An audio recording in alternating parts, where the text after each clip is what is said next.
cours en miracle, chapitre 10.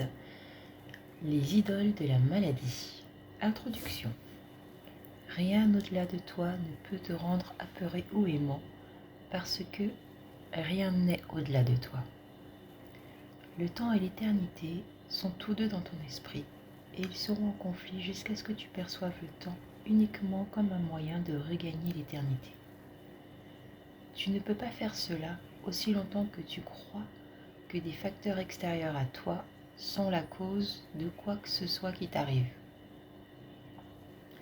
Tu dois apprendre que le temps est uniquement à ta disposition et que rien au monde ne peut t'enlever cette responsabilité.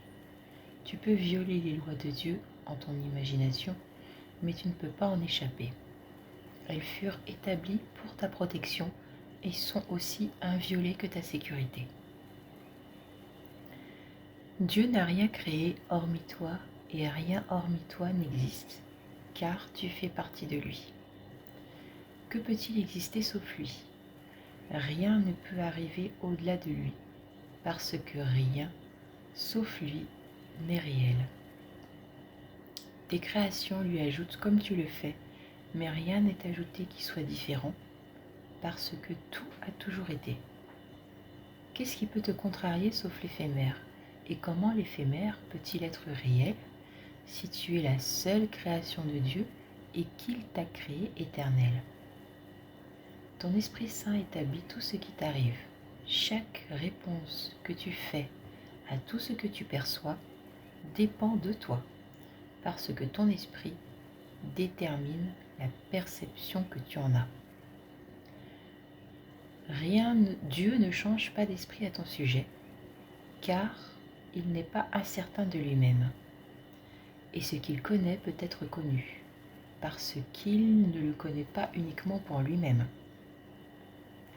Il t'a créé pour lui-même, mais il t'a donné le pouvoir de créer pour toi-même afin que tu sois comme lui. Voilà pourquoi ton esprit est saint. Peut-il y avoir quoi que ce soit qui excède l'amour de Dieu? Peut-il y avoir quoi que ce soit donc qui excède ta volonté? Rien ne peut t'atteindre d'au-delà de celle-ci, parce que étant de Dieu, tu englobes tout. Crois cela et tu te rendras compte de tout ce qui dépend de toi. Quand quoi que ce soit menace la paix de ton esprit, demande-toi, Dieu a-t-il changé d'esprit à mon sujet? Puis accepte sa décision, car elle est certes inchangeable, et refuse de changer d'esprit à ton sujet. Jamais Dieu ne se décidera contre toi, sinon c'est contre lui qu'il se déciderait. Section 1. Chez toi en Dieu. Tu ne connais pas tes créations pour la simple raison que tu te décides contre elles aussi longtemps que ton esprit est divisé. Or, il est impossible d'attaquer ce que tu as créé. Mais souviens-toi que c'est aussi impossible pour Dieu. La loi de la création est que tu aimes tes créations comme toi-même, parce qu'elles font partie de toi. Tout ce qui a été créé est donc en parfaite sécurité, parce que les lois de Dieu le protègent par son amour. Toute partie de ton esprit qui ne connaît pas cela s'est bannie lui-même de la connaissance, parce qu'elle n'a pas rempli ses conditions. Elle n'a pas rempli les conditions de la connaissance. Qui d'autre que toi aurait pu faire cela? Reconnais-le avec joie, car par là, tu te rends compte que ton bannissement n'est pas de Dieu et par conséquent n'existe pas. Tu es chez toi en Dieu, rêvant d'exil mais parfaitement capable de t'éveiller à la réalité. Est-ce ta décision de le faire? Tu reconnais à ta propre expérience que ce que tu vois en rêve, tu le crois réel, tant que tu es endormi. Or, dès l'instant que tu t'éveilles, tu te rends compte que tout ce qui semblait arriver dans le rêve n'est pas arrivé du tout. Tu ne trouves pas cela étrange, bien que toutes les lois de ce à quoi tu t'éveilles aient été violées pendant que tu dormais? N'est-il pas possible que tu n'aies fait que passer d'un rêve à un autre sans vraiment t'éveiller? Te donnerais-tu la peine de réconcilier ce qui est arrivé dans tes rêves discordants, ou les écarterais-tu l'un comme l'autre si tu découvrais que la réalité ne s'accorde avec aucun des deux? Tu ne te souviens pas d'avoir été éveillé. Quand tu entends le Saint-Esprit, il se peut que tu te sentes mieux parce qu'alors aimer te semble possible. Mais tu ne te souviens pas encore qu'autrefois il en fut ainsi. Et c'est à ce souvenir que tu reconnaîtras qu'il peut à nouveau en être ainsi. Ce qui est possible n'a pas encore été accompli. Or, ce qui fut autrefois est ainsi maintenant, si cela est éternel. Quand tu te souviendras, tu connaîtras que ce dont tu te souviens est éternel, et que cela est donc maintenant. Tu te souviendras de tout dès l'instant que tu le décideras entièrement, très important. Tu te souviendras de tout dès l'instant que tu le décideras entièrement, dès l'instant. Car si désirer entièrement, c'est créer, alors ta volonté aussi aura dissipé la séparation, retournant ton esprit simultanément à ton Créateur et à tes créations. Les connaissant, tu n'auras pas le souhait de dormir, mais seulement le désir de t'éveiller et d'être heureux. Les rêves seront impossibles parce que tu ne voudras que la vérité. Et étant enfin ta volonté, elle sera à toi. Section 2, la décision d'oublier. À moins d'avoir d'abord connu quelque chose, tu ne peux pas le dissocier. La connaissance doit précéder la dissociation, de sorte que la dissociation n'est rien de plus que la décision d'oublier. Ce qui a été oublié paraît alors effrayant, mais seulement parce que la dissociation est une attaque contre la vérité. Tu es apeuré parce que tu as oublié, et tu as remplacé ta connaissance par une conscience de rêve, parce que tu as peur de ta dissociation, et non de ce que tu as dissocié. Quand ce que tu as dissocié est accepté, cela cesse d'être effrayant. Or, abandonner la dissociation de la réalité apporte davantage qu'une simple absence de peur. Dans cette décision réside la joie et la paix et la gloire de la création. N'offre au Saint-Esprit que ton désir de te souvenir, car il retient pour toi la connaissance de Dieu et de toi-même en attendant que tu l'acceptes. Abandonne avec joie tout ce qui ferait obstacle à ton souvenir, car Dieu est dans ta mémoire. Sa voix te dit que tu fais partie de lui quand tu es désireux de te souvenir de lui et de connaître à nouveau ta propre réalité. Ne laisse rien en ce monde retarder ton souvenir de lui, car dans ce souvenir est la connaissance de toi-même. Te souvenir, c'est simplement ramener à ton esprit ce qui s'y trouve déjà. Tu ne fais pas ce dont tu te souviens, tu acceptes simplement à nouveau ce qui est déjà là, mais été rejeté. L'aptitude à accepter la vérité en ce monde est l'équivalent perceptuel de la création dans le royaume. Dieu remplira son rôle si tu remplis le tien, et ce qu'il te donnera en retour du tien, c'est l'échange de la connaissance contre la perception. Rien n'est au-delà de sa volonté pour toi, mais signifie seulement ta volonté de te souvenir de lui, et voici, il te donnera tout sur ta simple demande. Quand tu attaques, tu te nies toi-même, tu t'enseignes explicitement que tu n'es pas ce que tu es. Ton déni de la réalité t'empêche d'accepter le don de Dieu parce que tu as accepté quelque chose d'autre à sa place. Si tu comprends que cela est toujours une attaque contre la vérité et que la vérité est Dieu, tu comprendras pourquoi cela est toujours apeurant. Si tu reconnais en outre que tu fais partie de Dieu, tu comprendras pourquoi tu t'attaques toujours toi-même en premier. Toute attaque est une attaque contre soi-même.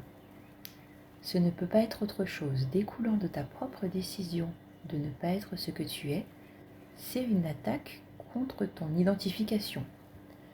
Ainsi, c'est par l'attaque que tu perds ton identification. Parce que quand tu attaques, tu dois avoir oublié ce que tu es. Attaquer les autres, c'est s'attaquer soi-même, en clair. Et si la réalité est celle de Dieu, quand tu attaques, tu ne te souviens pas de lui. Ce n'est pas parce qu'il a disparu, mais parce que tu choisis activement de ne pas te souvenir de lui. Tu ne pourrais pas prendre une décision aussi insane si tu te rendais compte des ravages qu'elle produit sur ta paix d'esprit. Tu la prends uniquement parce que tu crois encore qu'elle peut obtenir quelque chose que tu veux.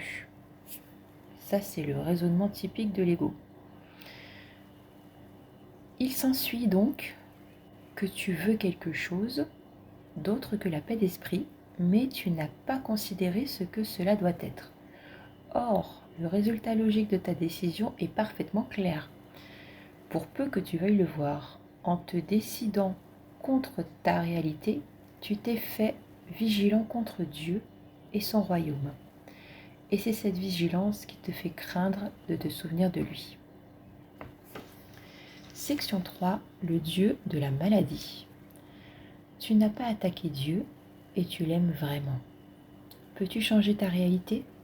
Nul ne peut avoir pour volonté de se détruire soi-même. Quand tu penses que tu t'attaques toi-même, c'est le signe infaillible que tu es ce que tu penses être, que tu haïs ce que tu penses être. Et c'est cela et cela seulement que tu peux attaquer. Ce que tu penses être peut être très haïssable. Et ce que cette étrange image te fait faire peut être très destructeur. Or, la destruction n'est pas plus réelle que l'image, quoique ceux qui font des idoles les adorent vraiment. Les idoles ne sont rien, mais leurs adorateurs sont les fils de Dieu dans la maladie. Dieu voudrait qu'ils soient délivrés de leur maladie et retournés à son esprit. Il ne limitera pas ton pouvoir de les aider parce qu'il te l'a donné. N'en aie pas peur parce que c'est ton salut. Quel consolateur peut-il y avoir pour les enfants malades de Dieu si ce n'est son pouvoir par toi ? Souviens-toi que peu importe où il est accepté dans la fidélité, il est toujours accepté pour tous. Et quand ton esprit le reçoit, le souvenir de lui s'éveille dans toute la filialité.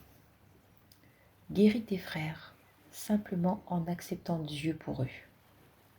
Vos esprits ne sont pas séparés et Dieu a un seul canal pour la guérison parce qu'il a un seul Fils. Le lien de communication restant entre Dieu et tous ses enfants les unit entre eux et les unit à lui. En être conscient, c'est les guérir, parce que c'est être conscient que nul n'est séparé et qu'ainsi nul n'est malade. Croire qu'un seul Fils de Dieu peut être malade, c'est croire qu'une partie de Dieu peut souffrir. L'amour ne peut pas souffrir parce qu'il ne peut pas attaquer. Le souvenir de l'amour s'accompagne donc d'invulnérabilité. Même s'il y croit, ne te range pas du côté de la maladie en présence d'un Fils de Dieu, car ton acceptation de Dieu en lui reconnaît l'amour de Dieu qu'il a oublié. En le reconnaissant pour une partie de Dieu, tu te rappelles la vérité à son sujet qu'il nie. Voudrais-tu renforcer son déni de Dieu et ainsi te perdre de vue ? Ou voudrais-tu lui rappeler son entièreté et te souvenir avec lui de ton Créateur ?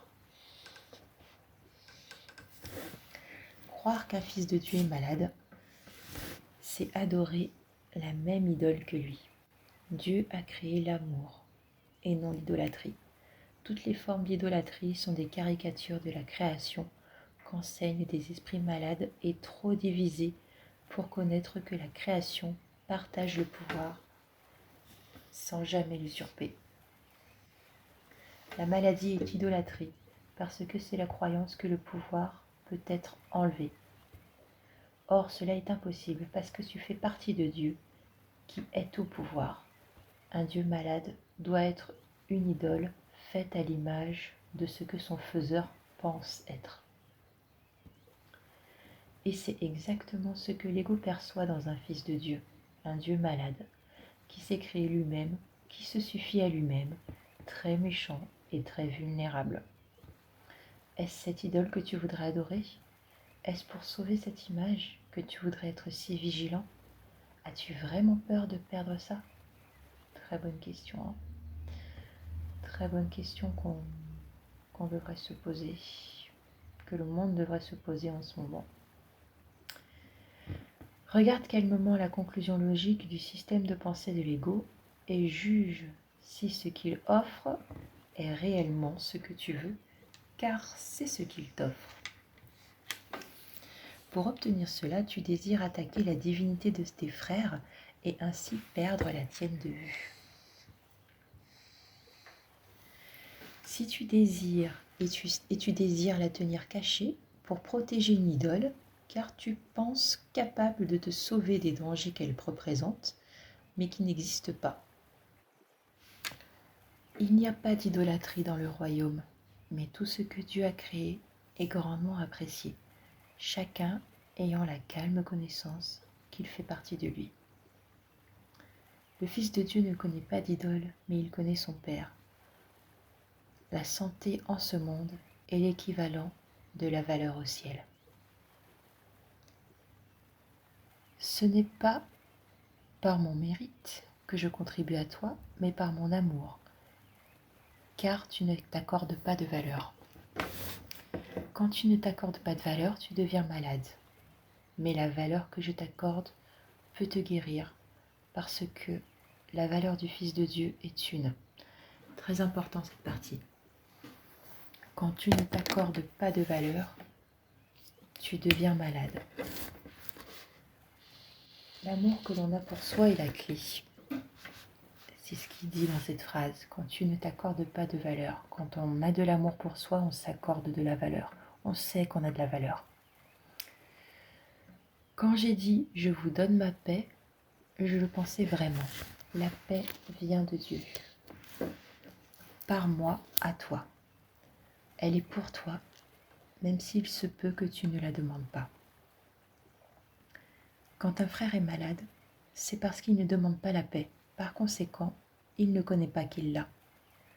L'acceptation de la paix est le déni de l'illusion. Et la maladie est une illusion. L'acceptation de la paix est le déni de l'illusion. Et la maladie est une illusion. Or, chaque fils de Dieu a le pouvoir de nier les illusions partout dans le royaume, simplement en les niant complètement en lui-même. Encore faut-il le vouloir, faire ça. Je peux te guérir parce que je te connais. Je connais la valeur pour toi et c'est cette valeur qui te rend entier. Je connais ta valeur pour toi et c'est cette valeur qui te rend entier. Un esprit entier n'est pas idolâtre. Il ne sait rien des lois conflictuelles. Je te guérirai simplement parce que j'ai un seul message, et il est vrai. Ta foi en lui te rend entier quand tu as foi en moi. C'est sans tromperie que j'apporte le message de Dieu. Tu apprendras cela en apprenant que tu reçois toujours autant que tu acceptes. Tu reçois toujours autant que tu acceptes. Tu pourrais accepter la paix maintenant pour chacun et offrir à tous la parfaite délivrance de toutes les illusions parce que tu as entendu sa voix. Mais n'aie pas d'autre Dieu devant lui où tu n'entendras pas. Dieu n'est pas jaloux des dieux que tu fais, mais tu l'es toi. Tu voudrais les sauver et les servir parce que tu crois qu'ils t'ont fait. Tu penses qu'ils sont ton Père parce que tu projettes sur eux le fait apeurant que tu les as faits pour remplacer Dieu. Or, quand il semble te parler, souviens-toi que rien ne peut remplacer Dieu. Et quels que soient les remplacements que tu as tentés, ils ne sont rien. Tout simplement donc, tu crois peut-être que tu as peur du néant, mais en réalité, tu as peur de rien. En prenant conscience de cela, tu es guéri. Tu entendras le Dieu que tu écoutes. Tu entendras le Dieu que tu écoute ce que tu choisis d'écouter. Tu as fait le Dieu de la maladie, et en le faisant, tu t'es rendu capable de l'entendre. Or, tu ne l'as pas créé parce qu'il n'est pas la volonté du Père. C'est notre ego qui l'a créé. Il n'est donc pas éternel et il sera défait pour toi à l'instant où tu signifieras ton désir de n'accepter que l'éternel. Et je vous rappelle ce que dit le courant miracle. Rien de réel ne peut être menacé, rien d'irréel n'existe. Si Dieu a un seul Fils, il y a un seul Dieu. Tu partages la réalité avec lui parce que la réalité n'est pas divisée. Accepter d'autres dieux devant lui, c'est placer d'autres images devant toi. Tu ne te rends pas compte combien tu écoutes tes dieux, ni combien tu es vigilant en leur nom. Or, ils existent uniquement parce que tu les honores. Rends l'honneur où il est dû, et à toi sera la paix. C'est ton héritage de ton vrai Père. Tu ne peux pas faire ton Père, et le Père que tu as fait ne t'a pas fait. Aux illusions, nul honneur n'est dû, car les honorer, c'est honorer rien. Or, la peur non plus ne leur est pas due, car rien ne peut pas être apeurant. Tu as choisi d'avoir peur de l'amour à cause de sa parfaite incapacité de nuire, et tu as été désireux, à cause de cette peur, d'abandonner ta propre parfaite capacité d'aider et ta propre aide parfaite. En gros, pas la peine d'honorer des faux dieux, car ils n'existent pas, et donc la peur non plus n'existe pas, car elle n'est qu'une illusion, tout comme eux. Donc le pur esprit nie simplement l'ensemble. Voilà. Il ne s'y attarde même pas parce qu'il dit que ce sont des illusions, que ce n'est rien, donc rien ne peut pas être apeurant. Ce n'est qu'à l'autel de Dieu que tu trouveras la paix, et cet autel est en toi parce que Dieu l'a mis là. Sa voix t'appelle encore à retourner, et il sera entendu lorsque tu ne placeras pas d'autre Dieu devant lui. Tu peux abandonner le Dieu de la maladie pour tes frères. En fait, c'est ce que tu devras faire si tu l'abandonnes pour toi-même. Car si tu vois le Dieu de la maladie où que ce soit, tu l'as accepté. Et si tu l'acceptes, tu te prosterneras devant lui et tu l'adoreras, parce qu'il a été fait comme remplaçant de Dieu. Il est la croyance que tu peux choisir quel Dieu est réel, bien qu'il soit clair que cela n'a rien à voir avec la réalité. Il est également clair que cela a tout à voir avec la réalité telle que tu l'aperçois. Encore une histoire de perception, encore une histoire de changer son esprit, changer ses croyances, car la réalité est telle que nous la percevons. Section 4. La fin de la maladie. Toute magie est une tentative pour réconcilier l'inconciliable. Toute religion est la reconnaissance de ce que l'inconciliable ne peut être réconcilié. Maladie et perfection sont inconciliables. Si Dieu t'a créé parfait, tu es parfait.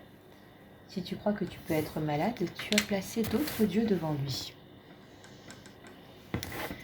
Dieu n'est pas en guerre contre le Dieu de la maladie que tu as fait, mais tu l'es toi. Je vous rappelle simplement ce qu'il dit à la page 199. Quand tu ne t'accordes pas de valeur, tu deviens malade. Je reprends. Il est le symbole de la décision de rejeter Dieu, et tu as peur de lui parce qu'il n'est pas conciliable avec la volonté de Dieu. Si tu t'attaques, tu le rends réel pour toi. Mais si tu refuses de l'adorer sous quelque forme qu'il t'apparaisse, et où que tu penses le voir, il disparaîtra dans le néant dont il a été fait. La réalité ne peut se faire jour que dans un esprit qu'aucun nuage n'obscurcit. Elle est toujours là pour être acceptée, mais son acceptation dépend de ton désir de la voir. Connaître la réalité doit comporter le désir de juger l'irréalité pour ce qu'elle est. Passer sur le néant, c'est simplement le juger correctement et grâce à ton aptitude à l'estimer véritablement en lâchant prise. La connaissance ne peut pas se faire jour dans un esprit rempli d'illusions parce que la vérité et l'illusion sont inconciliables. La connaissance ne peut pas se faire jour dans un esprit rempli d'illusions parce que la vérité et l'illusion sont inconciliables. Encore une fois, la vérité est totale et elle est immuable, elle est inchangeable. Il n'y a que la vérité. Donc c'est ou l'un ou l'autre. Ou le Dieu que nous avons créé, ou le seul et vrai Dieu qui existe. Il le dit dans la phrase juste après, la vérité est entière et elle ne peut pas être connue par une partie d'esprit. Soit elle est connue par l'esprit total, soit elle ne l'est pas. Elle ne peut pas être connue par une partie d'esprit. La filialité ne peut pas être perçue comme partiellement malade, parce que la percevoir de cette façon, c'est ne pas la percevoir du tout. Si la filialité est une, elle est une à tous égards. L'unité est indivisible. Donc, ce qui veut dire que si nous pouvons percevoir nos frères malades, c'est que nous ne croyons pas en l'unité. Parce que s'il est malade, ça veut dire que nous sommes malades, vu que nous sommes un. L'unité est indivisible. Si tu perçois d'autres dieux, ton esprit est divisé et tu ne seras pas capable de limiter la division parce que c'est le signe que tu as soustrait une partie de ton esprit à la volonté de Dieu. Cela signifie qu'elle est hors de contrôle. Être hors de contrôle, c'est être hors de la raison. Et alors, l'esprit devient déraisonnable. En définissant l'esprit faussement, tu le perçois fonctionnant faussement. Les lois de l'esprit garderont ton esprit en paix parce que la paix est sa volonté. Et ces lois sont établies pour la maintenir. Ces lois sont celles de la liberté. Mais les tiennes sont celles de l'asservissement. Puisque liberté et asservissement sont inconciliables, leurs lois ne peuvent être comprises ensemble. Les lois de Dieu n'opèrent que pour ton bien, et il n'est point d'autre loi à part des siennes. Les lois de Dieu n'opèrent que pour ton bien. Tout le reste est simplement sans loi et donc chaotique. Or, Dieu lui-même a protégé tout ce qu'il a créé par ses lois. Tout ce qui ne leur est pas soumis n'existe pas. Tout ce qui ne fait pas partie des lois de Dieu n'existe pas. Donc tout ce qui n'est pas paix, tout ce qui n'est pas amour n'existe pas. C'est aussi simple que ça. Si on intègre simplement déjà cette vérité, on va se sentir grandement libéré et prendre conscience de beaucoup de choses. Tout ce qui n'est pas paix et amour, lâcher prise sur beaucoup de choses. On parlait de lâcher prise tout à l'heure, en lâchant prise. Si on lâche prise sur tout ce qui n'est pas paix et tout ce qui n'est pas amour, si on accepte simplement le fait que ce sont des illusions créées par l'ego, donc des illusions créées par une illusion, on lâche plus facilement prise. Quand on parle de lâcher prise, on ne parle pas de faire comme si de rien n'était. Non, ça c'est la politique de l'autruche. Et on a déjà abordé ce sujet, ça ne fonctionne pas de faire comme si tout allait bien. Le cours l'a déjà abordé. Lâcher prise, ça veut dire voir qu'il y a une peur et essayer de remonter la source de cette peur dénicher la croyance qui induit cette peur et changer cette croyance. C'est là, il faut revenir à la source de nos peurs et changer ces croyances parce que elles sont injustifiées. Elles sont injustifiées, pourquoi ? Parce que, je relis la phrase, les lois de Dieu n'opèrent que pour ton bien, et il n'est point d'autre loi à part des siennes. Les lois de Dieu garderont ton esprit en paix, parce que la paix est sa volonté. Donc, je reprends. Tout ce qui ne leur est pas soumis n'existe pas. Les lois du chaos est une expression insignifiante. La création est en parfait accord avec ses lois et le chaotique est sans signification parce qu'il est sans Dieu. Je le répète à nouveau, on ne le dira jamais assez, Dieu a tout créé, Dieu est tout. Et Dieu étant tout, le chaos ne peut avoir sa place si Dieu est tout. Rappelez-vous, c'est ou l'un ou l'autre. Céder du terrain à l'un, c'est ne croire en aucun des deux. C'est avoir un esprit divisé. Or, la vérité est totale. La vérité est entière et elle ne peut pas être connue par une partie d'esprit. Donc, la création est en parfait accord avec ses lois et le chaotique est sans signification parce qu'il est sans Dieu. Tu as donné ta paix aux dieux que tu as faits, mais ils ne sont pas là pour te l'enlever et tu ne peux pas la leur donner. Tu n'es pas libre d'abandonner la liberté, mais seulement de la nier. Tu ne peux pas faire ce qui n'était pas l'intention de Dieu, car ce qui n'est pas son intention n'arrive pas. Tes dieux n'apportent pas le chaos, c'est toi qui les revêts de chaos et qui l'acceptes d'eux. Tout cela n'a jamais été. Il n'y a jamais rien eu que les lois de Dieu, et il n'y aura jamais rien que sa volonté. Tu fus créé par ses lois et par sa volonté, et la manière de ta création t'a établi comme créateur. Ce que tu as fait est si indigne de toi que tu ne pourrais guère le vouloir si tu étais désireux de le voir tel que c'est. Tu ne verras rien du tout, et ta vision automatiquement se portera plus loin sur ce qui est en toi et tout autour de toi. La réalité ne peut pas passer au travers des obstructions que tu interposes, mais elle t'enveloppera complètement quand tu en lâcheras prise, quand tu lâcheras prise des obstructions. Donc, accepter le fait que tout ce qui n'est pas paix, tout ce qui n'est pas amour est une illusion.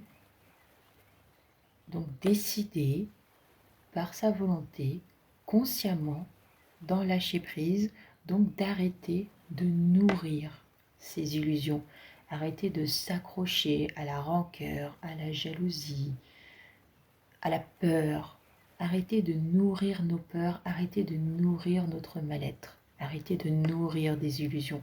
C'est ça aussi lâcher prise, c'est arrêter de nourrir nos peurs. Je continue. Quand tu as fait l'expérience de la protection de Dieu, faire des idoles devient inconcevable. Il n'y a pas d'étrange image dans l'esprit de Dieu, et ce qui n'est pas dans son esprit ne peut pas être dans le tien parce que vous êtes d'un même esprit, et cet esprit lui appartient. Il est à toi parce qu'il lui appartient, car la propriété, pour lui, c'est le partage. Et s'il en est ainsi pour lui, il en est ainsi pour toi. Ces définitions sont ses lois, car par elles, il a établi l'univers pour ce qu'il est. Aucun des faux dieux que tu tentes d'interposer entre toi et ta réalité n'affecte le moindrement la vérité. La paix est à toi parce que Dieu t'a créé et il n'a créé rien d'autre. Le miracle est l'acte d'un fils de Dieu qui a mis de côté tous les faux dieux et qui appelle ses frères à faire de même. C'est un acte de foi. parce qu'il reconnaît que son frère peut le faire. C'est un appel au Saint-Esprit dans son esprit, un appel qui est renforcé par l'union. Parce que le faiseur de miracles a entendu la voix de Dieu, il la renforce en un frère, en affaiblissant sa croyance en la maladie qu'il ne partage pas. Le pouvoir d'un esprit peut luire en un autre parce que toutes les lampes de Dieu furent allumées par la même étincelle. C'est tellement joli. Toutes les lampes de Dieu furent allumées par la même étincelle. Elle est partout et elle est éternelle. En beaucoup, il ne reste que l'étincelle, car les grands rayons sont obscurcis. Or Dieu a gardé l'étincelle vivante, afin que le rayon ne puisse jamais être complètement oublié.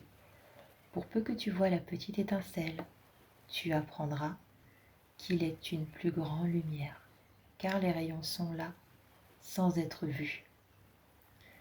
Percevoir l'étincelle guérira, mais connaître la lumière créera. Or, dans le retour, il faut d'abord que la petite lumière soit reconnue, car la séparation fut une descente de l'immensité vers la petitesse. Mais l'étincelle est toujours aussi pure que la grande lumière, parce qu'elle est l'appel restant de la création. Mets toute ta foi en elle, et Dieu lui-même te répondra.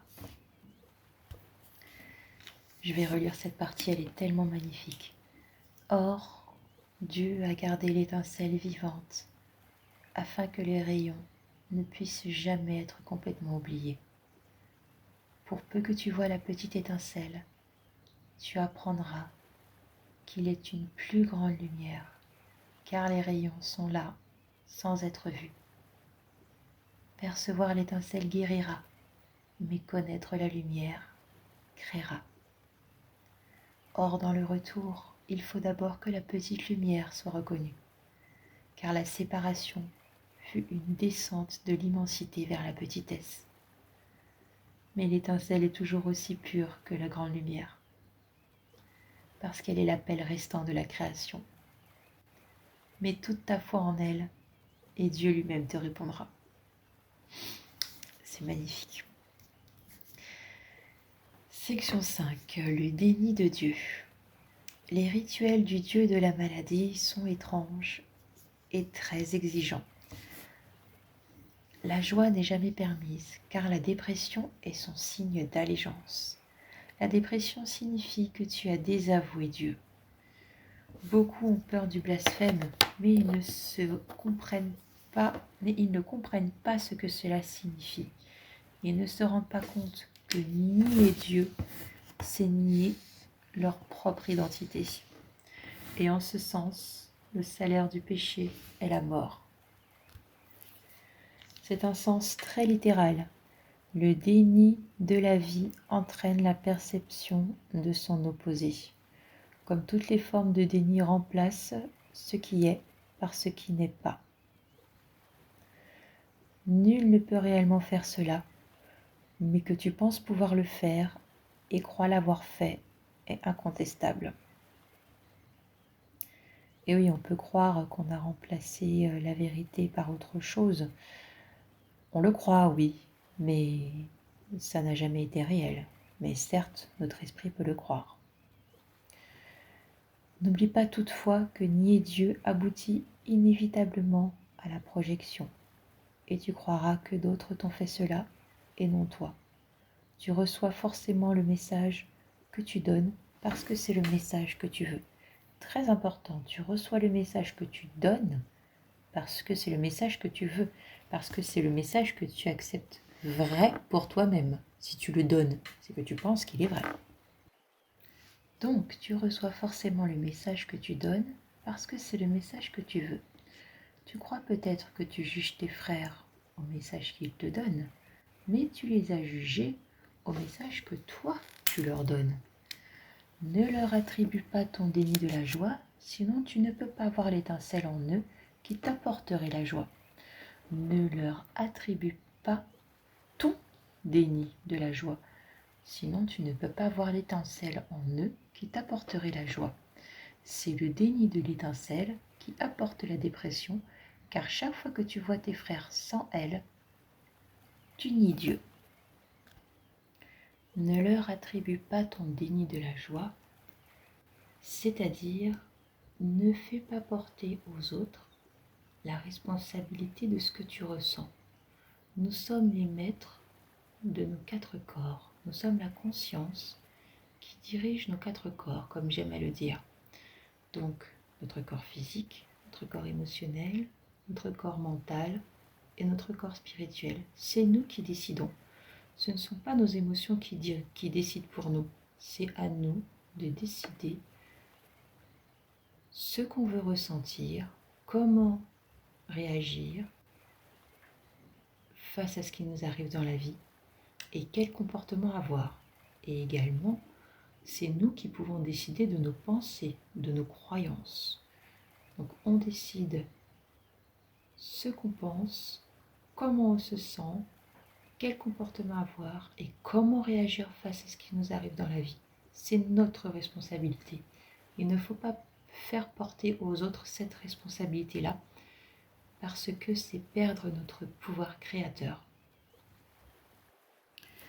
Voilà, longue parenthèse terminée, longue parenthèse mais nécessaire. Ça fait toujours du bien de rappeler la vérité.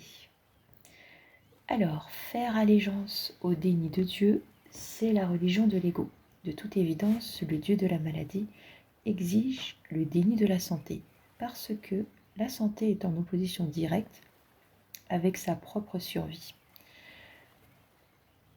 Autre parenthèse, justement, je parlais du fait que nous sommes les maîtres de nos 4 consciences. Conscience physique, émotionnelle, mentale et spirituelle, de nos 4 corps. Aimer, nourrir, je ne parle pas de nourriture physique là. Aimer, nourrir nos 4 corps, c'est ça, avoir la santé parfaite.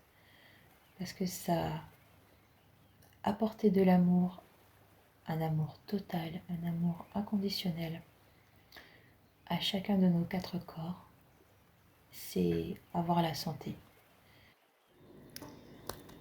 Et ça va même au-delà de ça, l'équilibre de ces 4 consciences, la guérison de ces 4 consciences, combler tous ces besoins dans ces 4 consciences, c'est la réalisation du soi. Donc, la conscience émotionnelle va être représentée dans la vie par tout ce que l'on aime. La conscience spirituelle, ça va être ce dont le monde a besoin. La conscience corporelle, ça va être ce pourquoi on est payé, donc dans sa vie professionnelle. Et la conscience mentale, la conscience intellectuelle, c'est ce pourquoi on est doué. Quand on arrive, ça c'est pour la réalisation du soi, c'est pour trouver le parfait équilibre dans sa vie. Quand ce qu'on aime est également ce dont le monde a besoin, ce pourquoi on est payé et ce pourquoi on est doué, à ce moment-là, on est dans la pleine réalisation du soi. Je vous conseille, alors il y en a différents, un livre sur l'ikigai. Vous en apprendrez plus sur l'équilibre de ces 4 consciences et sur la réalisation du soi. Je continue.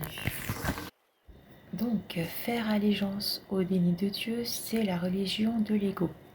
De toute évidence, le Dieu de la maladie exige le déni de la santé, parce que la santé est en opposition directe avec sa propre survie. La santé, c'est la fin de l'ego parce que c'est la reconnaissance de cet amour qui est en nous, qui a toujours été en nous. C'est nous apporter tout l'amour dont nous avons besoin dans nos 4 corps, dans nos 4 consciences. Allez, j'arrête. Mes parenthèses, continuons. Mais considère ce que cela signifie pour toi. À moins d'être malade, tu ne peux pas garder les yeux que tu as faits, car c'est seulement dans la maladie que tu pourrais en vouloir. Le blasphème, donc, est un suicide et non un déicide. Cela signifie que tu désires ne pas te connaître toi-même afin d'être malade. c'est vraiment insensé. Tu désires ne pas te connaître toi-même afin d'être malade. Voilà l'offrande que ton Dieu exige parce que l'ayant fait de ton insanité, il est une idée insane. Il prend de nombreuses formes, mais bien qu'il semble être de nombreuses choses différentes, il est une seule idée, le déni de Dieu. La maladie et la mort semblaient entrer dans l'esprit du Fils de Dieu contre sa volonté. L'attaque, entre guillemets, contre Dieu a fait croire à son Fils qu'il était sans père, et de par sa dépression, il a fait le Dieu de la dépression. C'était son alternative à la joie, parce qu'il ne voulait pas accepter le fait que, bien qu'il soit lui-même un créateur, il avait été créé. Or, le Fils ne peut rien sans le Père, qui est sa seule aide. J'ai dit plutôt que de toi-même tu ne peux rien faire, mais tu n'es pas de toi-même. Si tu l'étais, ce que tu as fait serait vrai, et tu ne pourrais jamais t'échapper. C'est parce que tu ne t'es pas fait toi-même que tu n'as pas besoin de te troubler pour rien. Tes dieux ne sont rien, parce que ton Père ne les a pas créés. Tu ne peux pas faire des créateurs qui ne sont pas comme ton Créateur, pas plus qu'il n'aurait pu créer un fils qui n'était pas comme lui. Si la création est partage, elle ne peut pas créer ce qui n'est pas comme elle. Elle ne peut partager que ce qu'elle est. La dépression est isolement, ainsi elle ne pouvait pas avoir été créée. Fils de Dieu, tu n'as pas péché, mais tu t'es fort trompé. Or, cela peut être corrigé et Dieu t'aidera, connaissant que tu ne saurais pécher contre lui. Tu l'as nié parce que tu l'aimais, connaissant que si tu reconnaissais ton amour pour lui, tu ne pourrais pas le nier.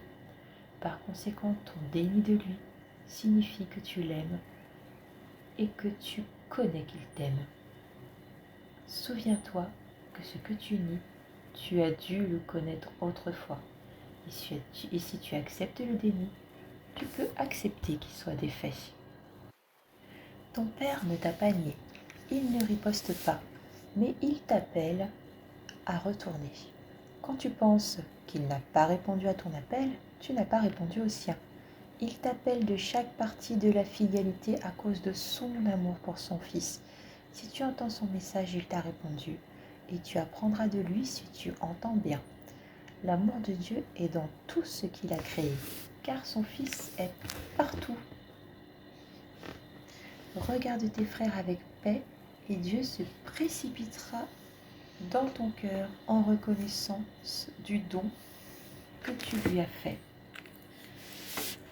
Ne te retourne pas vers le Dieu de la maladie pour guérir, mais seulement vers le Dieu de l'amour, car la guérison est la reconnaissance de lui. La guérison est la reconnaissance de Dieu. C'est ce que je vous disais. La guérison, c'est la reconnaissance de cet amour qui est en nous et qui ne nous a jamais quittés, de cet amour que Dieu a pour nous. Et la reconnaissance que nous sommes amour. Nous sommes amour, nous sommes lumière, au sens littéral. Mais ça, je ne l'aborderai pas maintenant. Quand tu le reconnaîtras, tu connaîtras qu'il n'a jamais cessé de te reconnaître et que dans sa reconnaissance de toi se trouve ton être.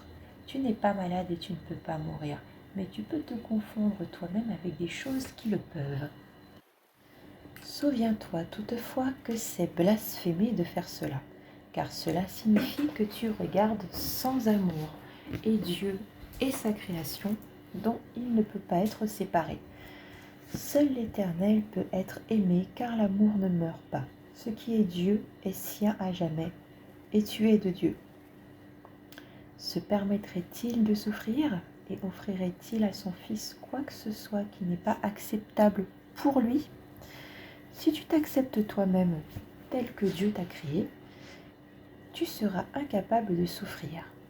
Si tu t'acceptes toi-même tel que Dieu t'a créé, tu seras incapable de souffrir. Or, pour faire cela, tu dois le reconnaître comme ton créateur. ce n'est pas qu'autrement tu serais puni, c'est simplement parce que reconnaître ton Père, c'est te reconnaître toi-même tel que tu es. Ton Père t'a créé entièrement sans péché, entièrement sans douleur et entièrement sans souffrance d'aucune sorte. Si tu le nies, tu apportes le péché, la douleur et la souffrance dans ton propre esprit à cause du pouvoir qu'il lui a donné. Ton esprit est capable de créer des mondes, mais il peut aussi nier ce qu'il crée parce qu'il est libre. Tu ne te rends pas compte combien tu t'es nié toi-même, ni combien Dieu, dans son amour, voudrait qu'il n'en soit rien. Or, il n'interfère pas avec toi parce qu'il ne connaîtra pas son Fils s'il n'était pas libre. Interférer avec toi, ce serait s'attaquer lui-même, et Dieu n'est pas un sane. Quand tu le nies, tu es un sane. Voudrais-tu qu'il partage ton insanité ?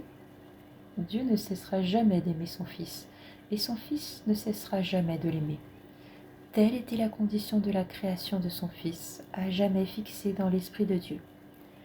Connaître cela, c'est la santé d'esprit. Le nier, c'est l'insanité.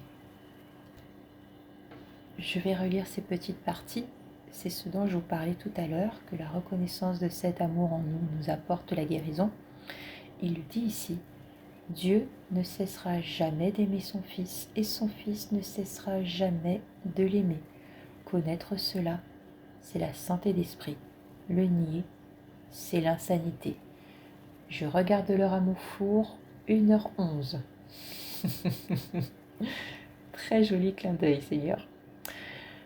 Dieu s'est donné à toi en ta création et ses dons sont éternels. Te nierais-tu toi-même à lui ? À partir des dons que tu lui fais, le royaume sera rendu à son Fils. Son Fils s'est retiré lui-même de son don en refusant d'accepter ce qui avait été créé pour lui et ce qu'il avait créé au nom de son Père. Le ciel attend son retour, car il fut créé pour être la demeure du Fils de Dieu. Tu n'es chez toi nulle part ailleurs et nulle autre condition, et en nulle autre condition. Ne te nie pas la joie qui a été créée pour toi, pour la misère que tu as faite pour toi. Dieu t'a donné les moyens de défaire ce que tu as fait. Écoute et tu apprendras comment te souvenir de ce que tu es. Si Dieu connaît ses enfants entièrement sans péché, c'est un blasphème de les percevoir coupables. Si Dieu connaît ses enfants entièrement sans douleur, c'est un blasphème de percevoir la souffrance où que ce soit. Si Dieu connaît ses enfants entièrement joyeux, c'est un blasphème d'être déprimé. Que j'aime, que j'aime, que j'aime, que j'aime. Toutes ces illusions et les nombreuses autres formes que peut prendre le blasphème sont des refus d'accepter la création telle qu'elle est.